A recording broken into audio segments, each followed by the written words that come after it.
What would Jordan B. Peterson ask Vladimir Putin? Wonder Woman's lasso of truth and could use it on one person, who would that be? Vladimir Putin. Oh, I'm soy facing already. I gotta pee. I'll be back. You know, what I'd really like to know about Putin, I think, above all else, it's kind of an obscure thing in some sense. When Solzhenitsyn wrote the Gulag Archipelago, what he was hoping for was that the Russians would return to their Orthodox Christian tradition and develop their political system organically as a consequence.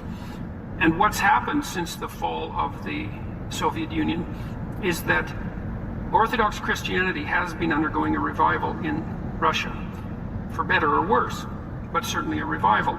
So that part of Solzhenitsyn's wish has come true. Now, Putin seems to support that revival and has made gestures in the direction of affiliation with Orthodox Christianity.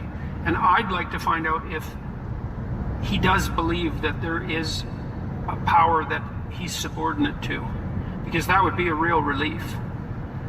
You know, so, well, one of the things that I learned from studying religious structures from a scientific perspective, let's say, psychological perspective, was that even thousands of years ago, among the Mesopotamians, for example, there was an idea that the ruler, the emperor, who was pretty much an absolute despot in some sense, was nonetheless responsible either directly to a higher power or was a manifestation of that higher power on earth and had certain ethical obligations as a consequence. And so see, one of the things that our religious imagination has done over the course of millennia is abstract out the idea of sovereignty as something in and of itself, and then to make everyone subordinate to that abstract notion, including absolute rulers. And that's a really big deal, because you don't want your ruler to be the highest thing there is, and you certainly don't want him or her to think that way.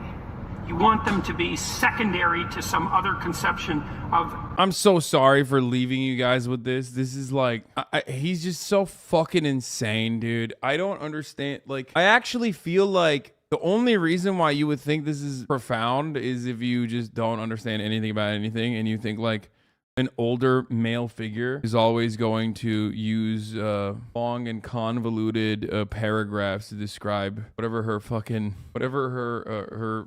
right-wing moral framework is. So what I saw in my civics class today: security versus freedom, order versus chaos, total government versus no government, left versus right, a true view. Why do we even have governments? Communist, fascist, socialist, Marxist, anarchist, left versus right. Wait, what? Democrat, centrist, libertarian.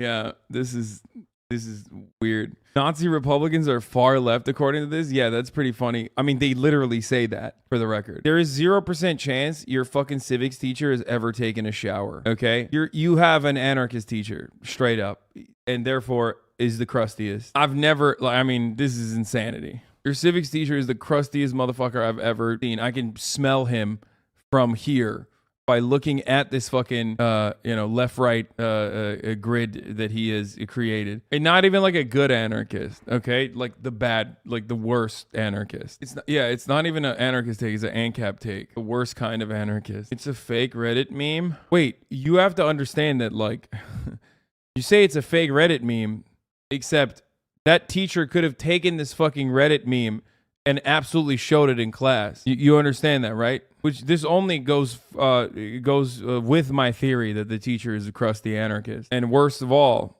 is also a Redditor. Your